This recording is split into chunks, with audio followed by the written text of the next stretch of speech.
Why don't y'all tell the listeners and the viewers what your name is and what your title is? I'm Bronson Strickland. I'm a professor here at Mississippi State University, co-director of the MSU Deer Lab. And my functional role in the Deer Lab is I'm pretty much in charge of the outreach that we do. So we really try to focus on research that's going to be meaningful to managers, biologists, and hunters.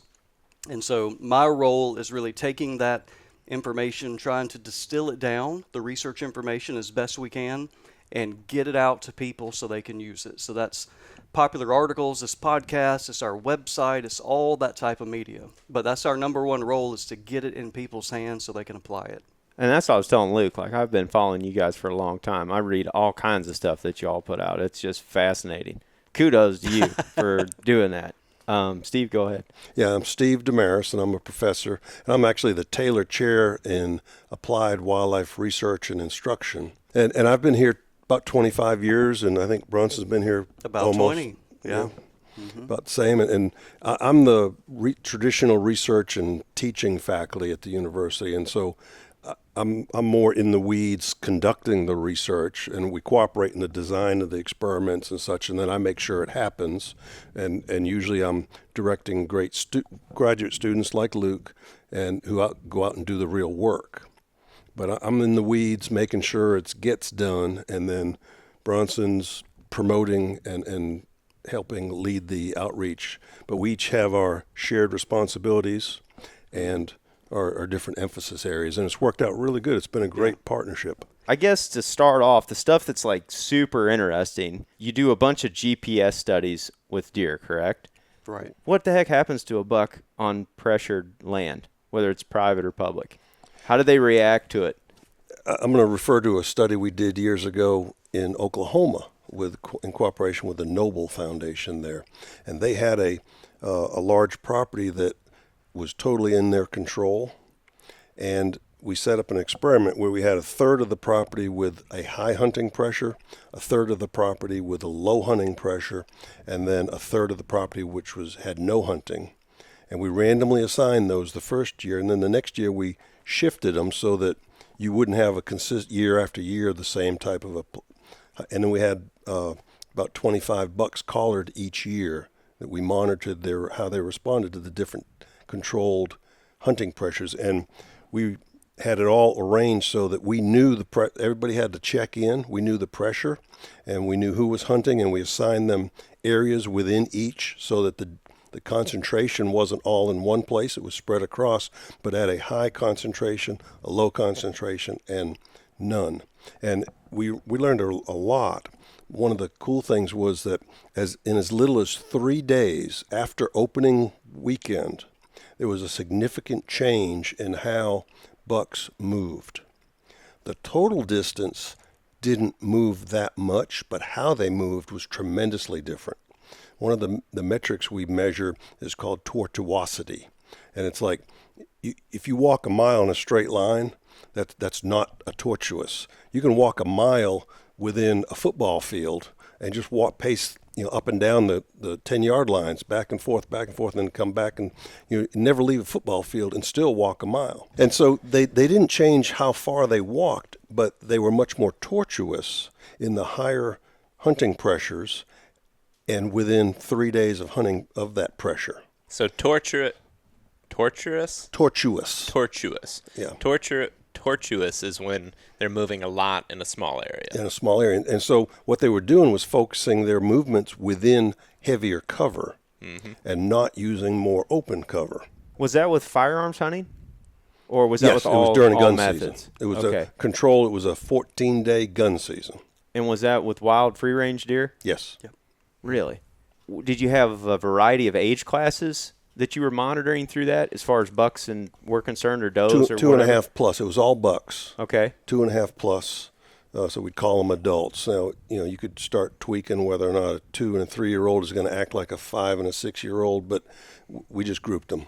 Okay. Adult bucks. And within a couple of days, they're totally changing their behavior. Their tortuosity is increased dramatically after 3 days of hunting pressure. Really? Now, how long did it take before they went back to moving I guess, how they were before hunting pressure, just totally natural.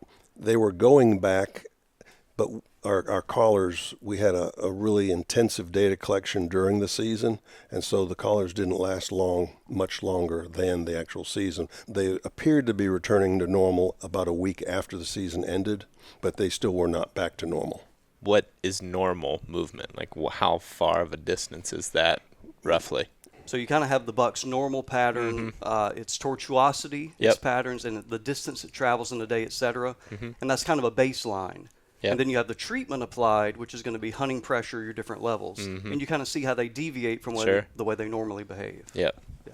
So some are going to move a lot, some not as much. That's individual variation. But you right. just see how, on average they Yeah. respond. That makes sense. And I think a good follow-up point there, Steve, with that is number one, bucks pattern you, and it takes about 3 days. You know, that opening weekend, for example. And the other thing is the thought that hunting pressure or whatever, the bucks are just going to shut down. That's not true. Right. So bucks are going to move every day. They're going to eat every day. During certain times of the year, they're going to eat less, like during the peak of the rut. Right. But they're always going to move every single day. Now, it might not be where you're at Yeah. because the buck is patterned where you or other people are predisposed to be. But they find the pockets in the landscape where they can safely move around, get food, check on estrus does, do what bucks do.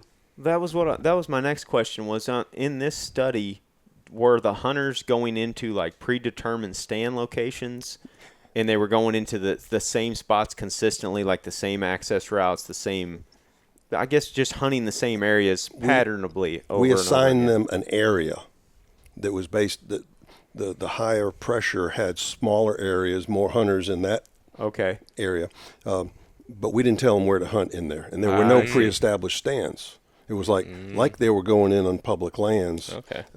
We gave them 2 days before the season to kind of scout and decide where they wanted to hunt. So they did that, and then they came in, and it was really cool. We also put GPS recorders on the hunters walking in, so we knew where they were. And we have some great stories that we like to tell that we show with where a hunter walked in, was stationary. Another hunter walked into an adjacent area, and he did a lot of walking. And we have a buck that was in that second area where the hunter did a lot of walking. When he entered, the buck was right where he ended up being about 3 hours later, but the buck moved around him and over and walked by the other guy who was just sitting stationary. And the guy that was in the area where the buck started never saw that buck. Really? The buck was always just kind of well away from where he was. The stationary guy saw the buck walk by, and he didn't shoot it because we asked the hunters not to shoot our collared bucks. Okay. But the bucks were exposed to hunting, and, Right. and other deer were being killed during the season.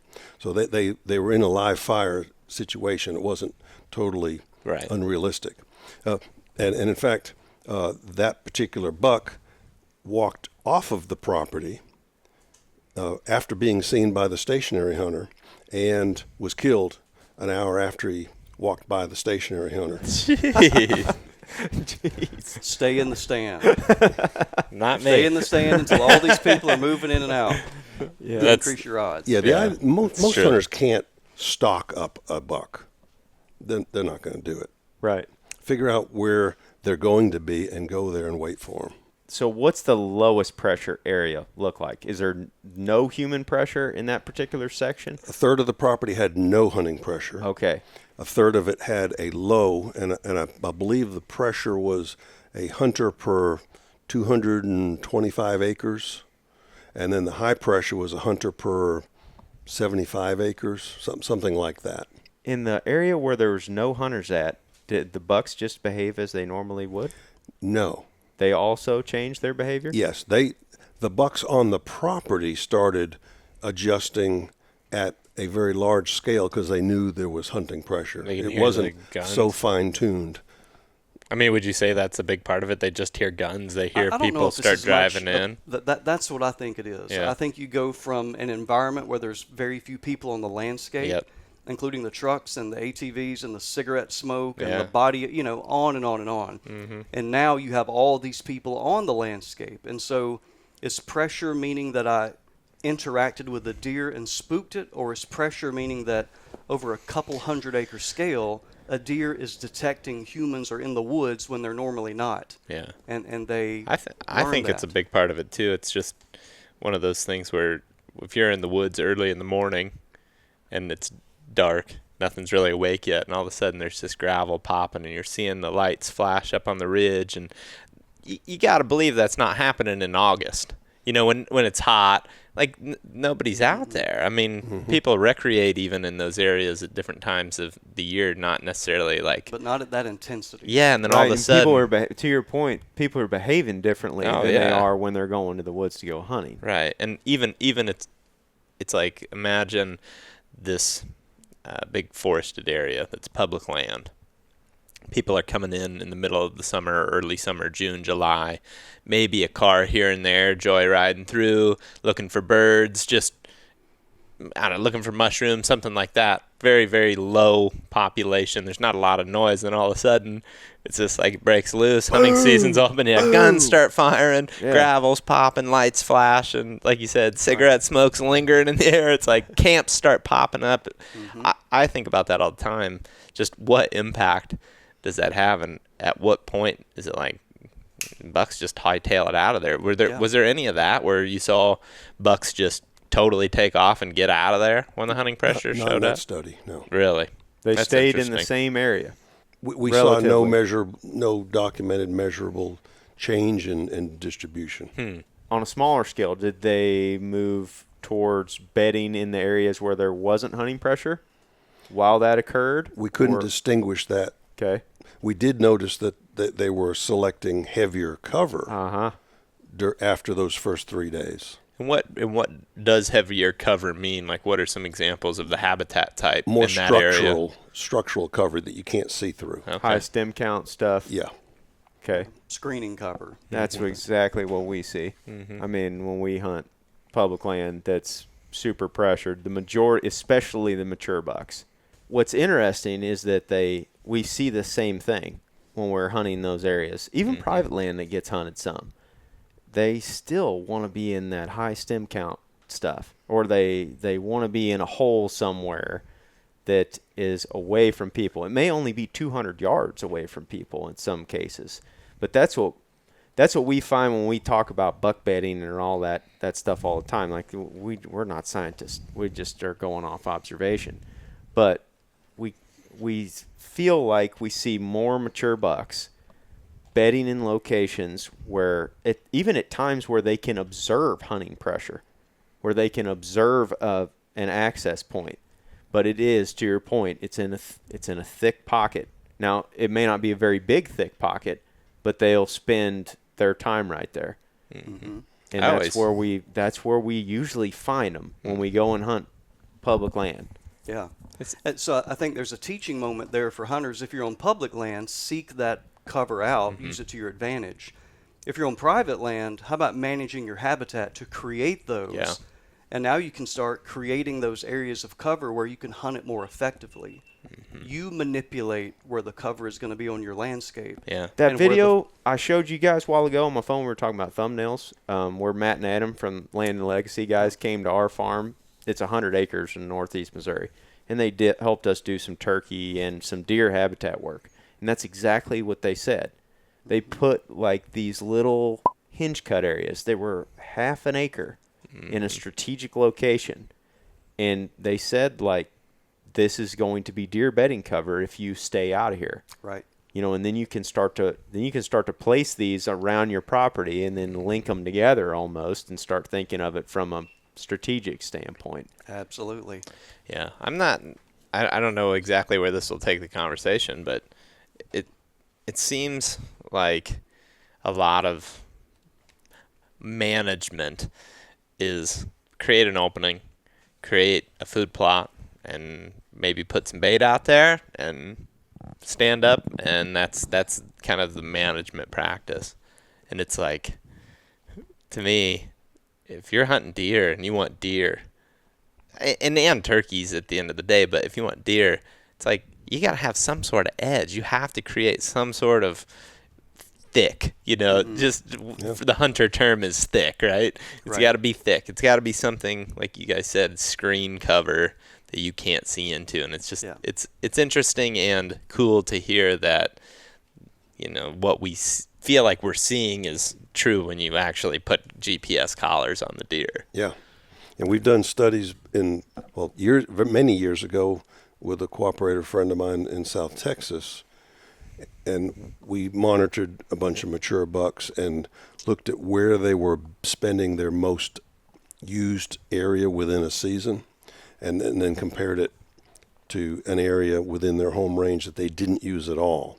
And we sampled each of 4 seasons and over a couple of years and a bunch of bucks. And we did a similar study here in central Mississippi. And in both cases, bucks were spending the most of their time in areas that had this screening cover. And one of the ways you get screening cover is to increase the species diversity, the number of species of plants. And Luke could talk all day long about plants because he's a plant guy. And if you can go out and count 20 or 30 species of plants within your site, you're probably in good buck habitat, buck bedding habitat. That's what me and Adam talked about with the buck nest on public. Yeah. Because perfect example. we were out there and we were in like a CRP grass type field situation where there was. But it also had like lowlands too and a creek bottom. It did. Had a little wetland. And it had some like fescue and cool season brome out there, but it also had lots of like different weed communities and native plants and that sort of thing. In the very best quote-unquote buck bedding area that we've hunted, there's a place that we call the Buck Nest. It's 10, 15 acres, and it's along the edge of a creek, and that's what it is exactly what you just said. It is a field. It's an old field with a pile of different plant communities in it. And you look through it, and you can see ragweed, goldenrod. There's willow, broadleaf weeds out there. There's willows. There's anything and everything in that field. And bucks will, during certain times of the year, bucks will bed in the edge of that field. Like we will literally hang a stand and watch them stand up out there and that stuff.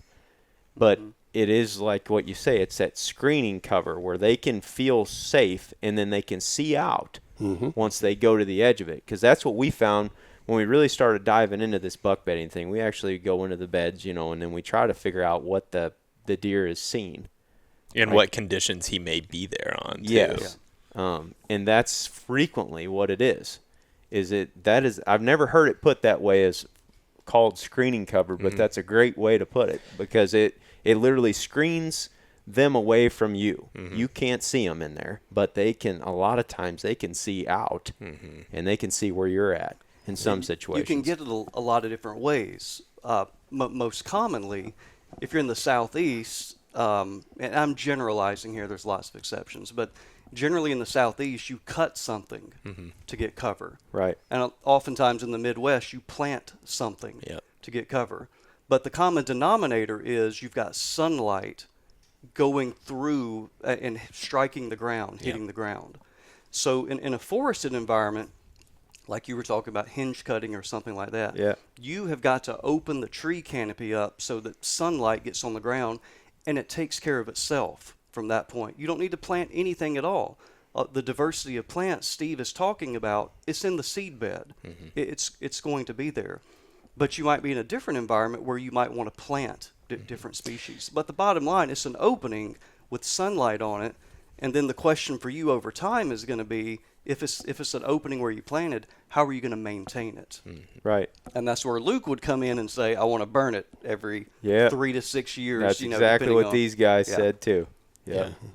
Manage it with fire, basically. And diversity, I think, you may look at a patch of timber and say, oh, there's all these different trees in there. But when you expose the forest floor to sunlight, it promotes growth of all different levels of vegetation versus just like a standard stand of hardwoods that has a closed canopy. Exactly. You have to open the canopy to expose that diversity. Well, these guys were talking about it being closed canopy forest and it only offering like less than 100 pounds per acre or something of food, of basically forage for the deer. And they said if you open it up like what you were just saying, hinge cutting or flush cutting, whatever it is, you open it up, get sunlight to the ground, you increase that by, I don't even remember what the numbers they were throwing out at me. It was like 1,000 to 1,500 pounds per acre. And then when you burn it, you get even more after that. What percentage of deer's diet consists of stuff that isn't just like in a field, like woody browse? What percentage That's of tough. Yeah, and it varies with the area of the country, Sure. the time of the year. But generally, browse, woody plants, the leaves of woody plants, the growing tips of the woody plants are the staple that are the year-round diet. And then what here in the southeast, we really emphasize the importance of forbs, which are broad-leaved, non-woody weeds. And in the springtime and summer, when forbs are growing, they're a big part of the diet, especially in the springtime. Spring browse is pretty flush with quality, and so are the broadleaf forbs, and so they're roughly equal in the diet. But in the summertime, the woody browse leaves are kind of hardening off and getting more unpalatable, higher, lower digestibility, higher lignin content, and they're harder to digest. And so deer will switch to a much greater percentage of the non-woody broad-leaved weeds or forbs. So 80% of a diet might be forbs in the summertime, 20% browse, maybe 50-50 in the springtime. Then in the wintertime, they're going to be looking for not necessarily a high protein source, but the most digestible plant that's out there. And so they're, in one study we did, another study we did in Oklahoma, they were eating a lot of native grasses, cool season grasses in the wintertime, because they were relatively digestible. Mm-hmm. But we don't promote grass management as part of deer management. Right. But if this study area had a really active prescribed fire program, they were grazing cattle, they had a lot of native cool season grasses, and so they were part of the diet in the wintertime, but not other times. Mm-hmm. That's interesting, because think about those walk-in areas that we hunt that is nothing but grass. Yeah. Like pheasant hunters are out there, and small game hunters. And sometimes, some parts of the year, there are deer leaving private land to go and feed in the middle of those grass fields. And it's oftentimes it's been in the winter. I wonder if that's what's going on. If it's native grass, it is. Could be. Yeah, because they're going out there and they're feeding on those plants. And then you'll see them out there in the summer with their heads down in there, and it's always – I'm always thinking about what in the heck's he eating right now? What is he out? Why are they all out there right now? But there's something out there that's drawing them away from a giant cut cornfield over here, and they're choosing to go and actually leave the private area that is getting zero hunting pressure, and they're coming into this area and they're feeding on this stuff in the evenings. Go ahead. Well, you're probably going to say this, what I'm thinking too. Go ahead. Diversity is key. Yeah. And there's so much like trying to predict exactly what they're eating. Well, it depends on what's available to them. So that's one thing. Steve talked about that area. You may go to a different area at a different time with a different suite of forages available. They may not key in on those grasses during the cool season like you spoke about. There may be something better in that regard. The other thing regarding the cut cornfield is deer have to balance out their diet as well. So deer cannot subsist on cut corn alone. And even nutritionally, for the balance of their rumen to keep it functioning like it should, they have to balance out different forages to counter something that's very digestible, very high carbohydrate. They're going to need to balance it with another forage, and it gets really complicated with that. But they nutritionally, they know what they need. They have cravings the same way we have cravings for food. They get satiated with particular food, just like we do. And salt's a great example. Sometimes you crave salt. Sometimes you don't have anything to do with salt because you've got too much of it in your body, and your body tells you no more of that. That's why certain times of year they'll hit salt licks or trophy rocks or whatever that is. Right. Really heavily, and then other times of the year they won't mess with that stuff. Yeah, they don't need it, don't want it, don't need it. Late summer in particular, bucks during antler growth, they're pulling minerals from their skeletal structure because they literally can't eat enough to grow these massive antlers that they're growing. And does in the peak of lactation cannot eat enough calcium and phosphorus to make the milk. So they digest their bones. They basically, osteoporosis, we hear about older people like me.